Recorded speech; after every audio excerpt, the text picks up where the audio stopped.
Okay, so this time we focus on the research methods, no? Research methods in Masters in Business Administration program encompass a wide array of techniques and processes designated to gather, analyze, and interpret data relevant to various business contexts. And these methods serve as the foundation of evidence-based decision-making and strategic planning within organization. One key aspects, no, of research methods in business administration involves understanding and applying both qualitative and quantitative methodologies. Qualitative methods such as interviews, no, focus groups discussions, case studies, and of course, even into the subjective aspect of business phenomena, providing rich insights into human behavior, no, motivation, and organizational dynamics. So to give us more details about the topic, let us all welcome our presenter. Go ahead, sir. So, good morning. So, I'm Adrian Tanlo. I'll be discussing about the research method, chapter 6 of our book. So, next slide, please. So, first, let's define the objectives of our chapter. So, first is to understand deeply what is research. Second, learn the characteristics and types of research. Third is understand the purpose of research. And fourth, learn the different research methods. So,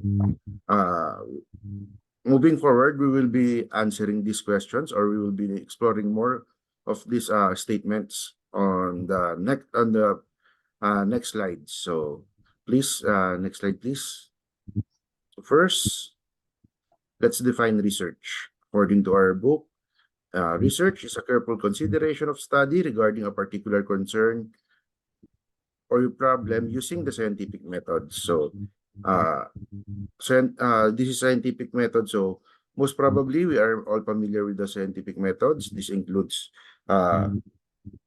defining the problem, the hypothesis, the testing of the hypothesis, or in our case, this is more on the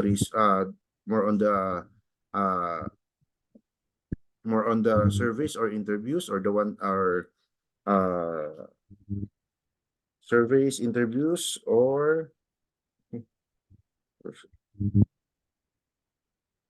surveys, interviews, or descriptive research, or case studies. Then the conclusion. So another definition is according to Earl Robert Bobby, American sociologist. It is a scientific inquiry to describe, explain, predict, and control the observed phenomenon. So, next slide, please. So, research involves inductive and deductive methods. So, when we say inductive, this is a bottom-up, or it is used to analyze and observe events associated with qualitative research. So this is more on the qualities or descriptive part of the research, while the deductive is used to verify the observed event associated with the quantitative research. This is more specific when it comes to deductive. So let's have an example. For inductive, for our section, we could have this. Miss Jonaline is a cum laude. You is a cum laude. So Miss Jonaline and you are part of section MBA 1C. So we can conclude that, according to inductive, all students of section MBA 301-1C are cum laude. So inductive research will only entail with the qualitative or bottom-up. If you have enough evidence, not necessarily pointing to truth, or not necessarily specifically true, it can be said that it can be true. So while deductive, it should be more specific. So it should be top to bottom. So if the case is all students of section 1C are cum laude, so we should quantify as it suggests, quantitative research of how many students of Section 1C graduated cum laude. So we can have a conclusion if really all students of Section 1C are cum laude. So, next slide, please. Okay. So characteristics of a research. So characteristics of research is a systematic approach and must be followed for accurate data. So as we have said earlier, research is using the scientific method, so it must be followed accurately and it should be systematic because our pattern will be based on our scientific method, which can only be effective if it used accordingly or kung sunod-sunod natin siyang ginagamit. So based on logical reasoning, like yung example ko for the inductive and deductive methods. So logical reasoning doesn't necessarily entails that all statements are true, and it can only be true based on the research or based on the facts that you have on hand. So derived data is in real time from an actual observation in natural setting. So most research done should be in natural setting, not in controlled setting. So that's why if we are familiar with the surveys done for the election, so they always all the alibis would always say the research is done on the bailiwick of some candidates. So if that's the argument, it means it's not a natural setting. It may be a controlled setting. So in-depth analysis of all data collected to avoid anomalies associated with the research. So all the research should be analyzed like it's done in the scientific method. It should be analyzed before having a derivative conclusion. So research creates a path for generating new questions. So some research are just exploratory. So this research would entail more questions or more deep down analysis needed for the research to be understood or to be used. So research is analytical in nature. So this is self-explanatory. Once you do research, it's more on the analysis. And accuracy is one of the most important aspects.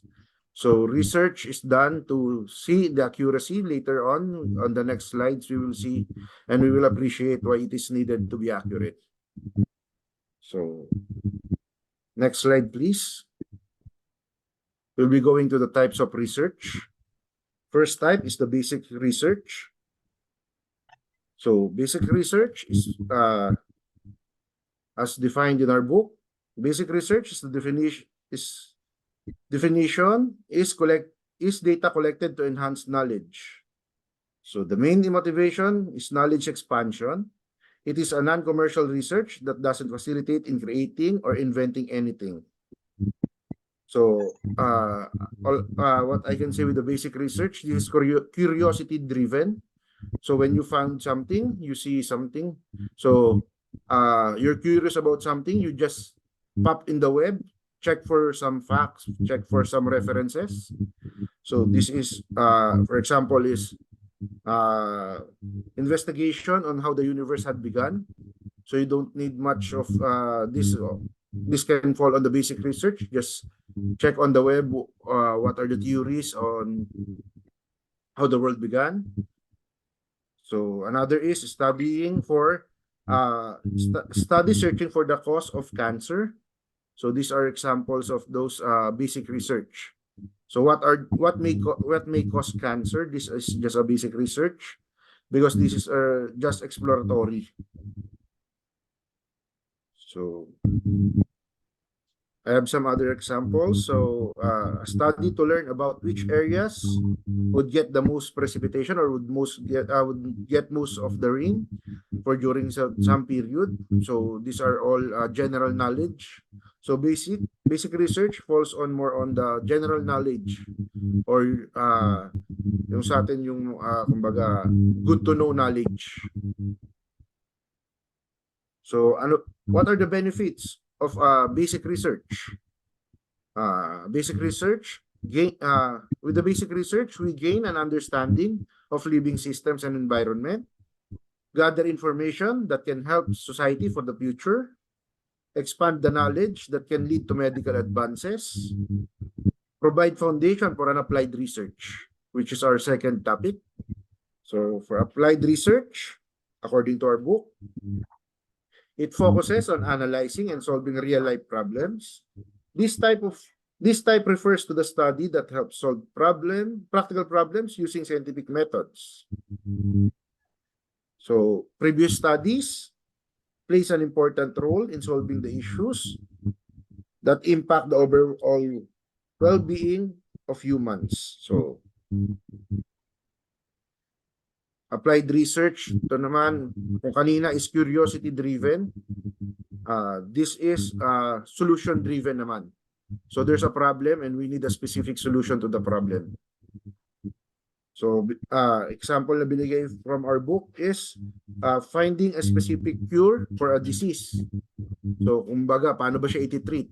For example, kanina sabi ko is cancer. So an applied research on how do we, if first is what are the causes, ngayon naman is how do we treat cancer naman. So yun yung direct example from the basic to the applied. So other examples for the applied research is how to improve methods to market products for Gen Z consumers. Examination of how technology can make tires longer. Exploration of how to cook healthy meals with a limited budget. So medyo applied na to, more on specific na. Unlike kanina is more on broad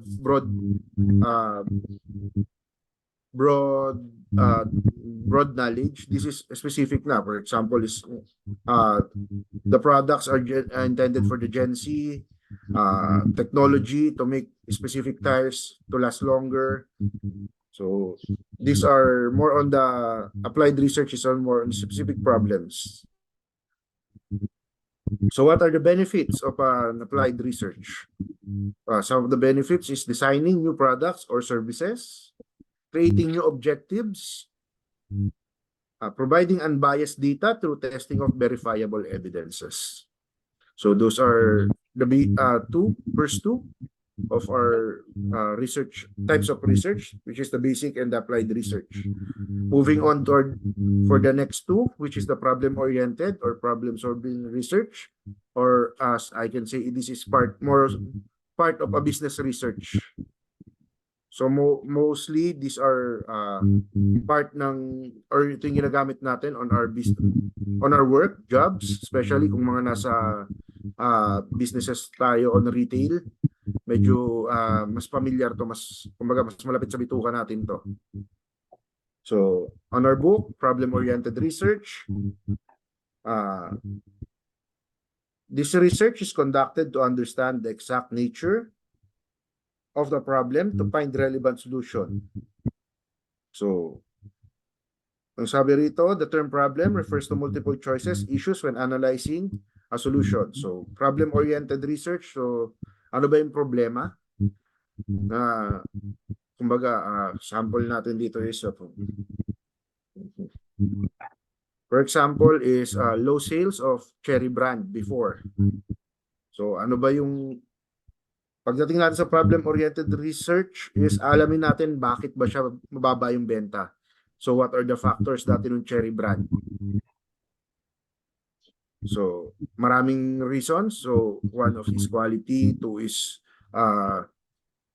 the China effect, the three is the low advertising and everything. So yun yung for the problem-oriented research. So may problem tayo, mababa yung benta niya or hindi siya bumibenta, si Cherry Brand before. So next naman natin is yung problem-solving research. According to the book, this research is conducted by companies to understand and resolve their own problems. The problem-solving method uses applied research to find solution to the existing problem. So, pagdating naman natin for the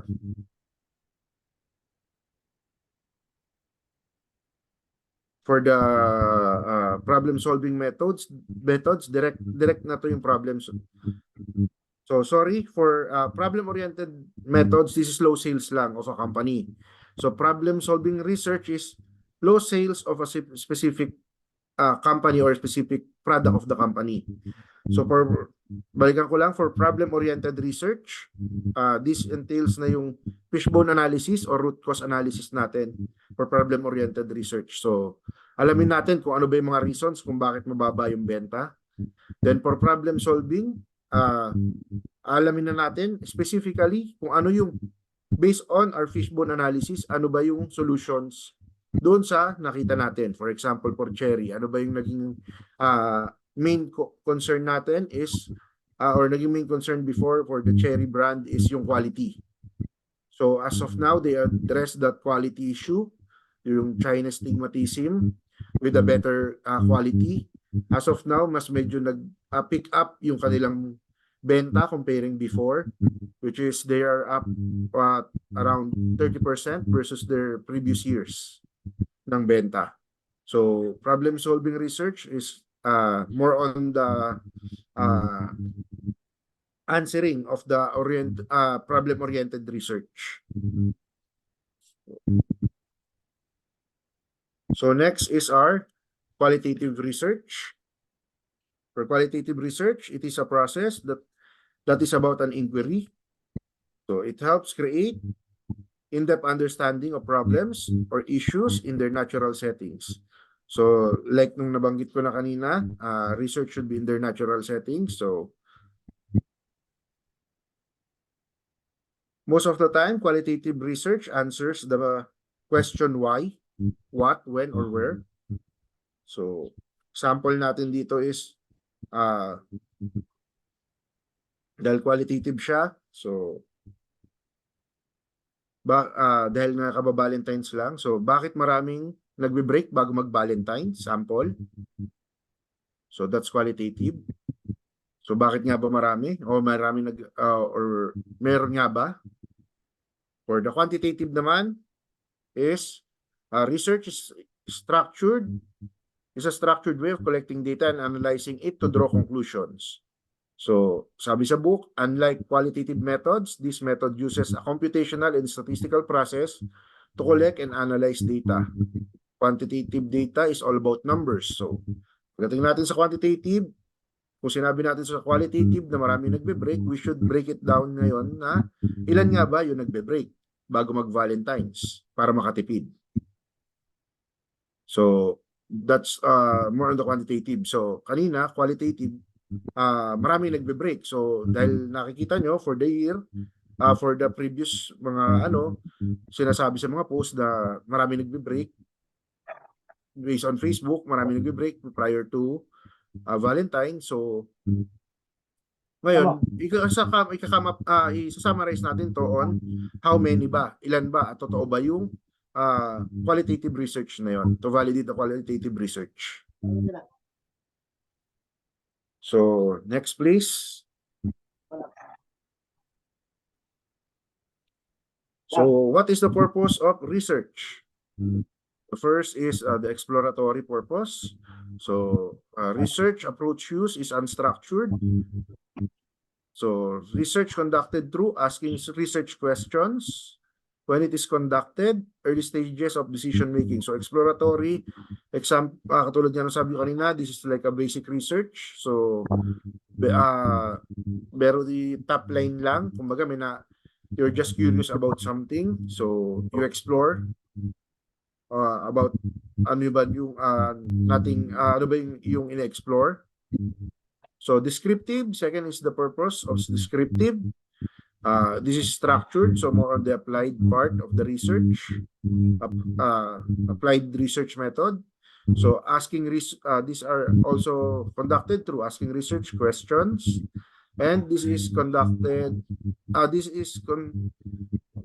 later in the stages of the decision making. So after mo mag-explore, you put meron tayong part na descriptive. Ito na yung nagde-define kung ano yung dapat gawin natin based on the exploratory. And exploratory, this is a highly structured. Bakit siya highly structured? Kasi this research uses the hypothesis or yung mga problems or yung mga solutions na nakita na natin for the previous researches. So mas drill down na siya. And this is also used in the later part of our decision making for the decision makings. So last part is yung na-discuss kanina ni Dr. Abante. Next, please. The research methods. So the research methods are grouped into two, qualitative and quantitative. So qualitative, as defined, as said earlier, is conducted through one-on-one interview, focus groups, ethnographic research, text analysis, and case study. So qualitative, it is more on the descriptions or on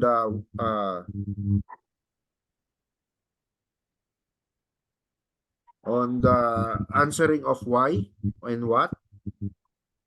While quantitative, focus on survey research, descriptive research, and correlation research. So this is more on the numbers. So to have a quantitative research, this is more on the numbers of respondents or number of sample size. Unlike with the qualitative, you can just derive the conclusions coming from just a single interview. So that's all for my part for chapter 6. Thank you. Okay, thank you so much, sir. No? Again, sabi nga ni sir kanina, no, quantitative methods entail gathering and analyzing numerical data, no, frequently utilizing statistical method to reveal patterns, no, correlations, and trends. Quantitative methodologies include surveys, no, experiments, and statistical modeling are frequently utilized in MBA research. No? Mastery of both qualitative and quantitative methodologies provides MBA students with a complete set of tools to analyze complex business issues and phenomena from various viewpoints. Research methodologies in the MBA program, no, prioritize the development of critical thinking and problem-solving skills. No, students are taught how to create research questions, plan studies, and assess evidence thoroughly, promoting a methodical approach, no, to investigation and examination.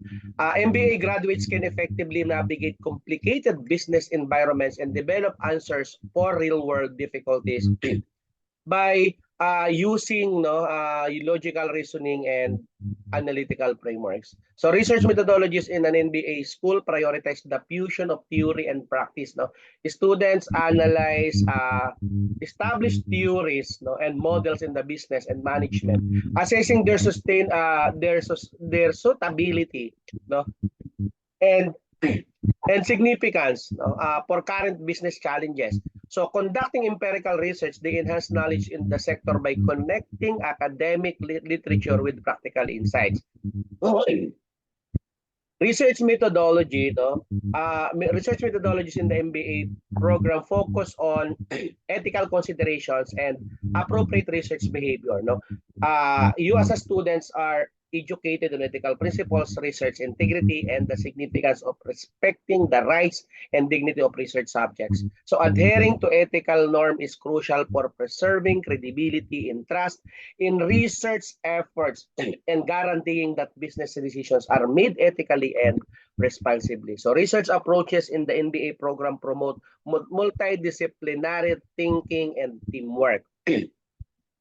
A student explore many viewpoints from disciplines like economics, no, sociology, psychology, and operation research, enhancing their comprehension of business phenomena and problem-solving strategies. Collaborating across discipline allows MBA graduates to address intricate difficulties comprehensively and provide new ideas in diverse organizational settings. So research methodologies in MBA program equip students with the skills needed for, sabi nga ni Sir, evidence-based decision making and strategic planning roles in the business or in the firms. So mastering data analysis, interpretation, and presentation, graduates may influence strategic decision, analyze market prospects, and assess the impact of company activities.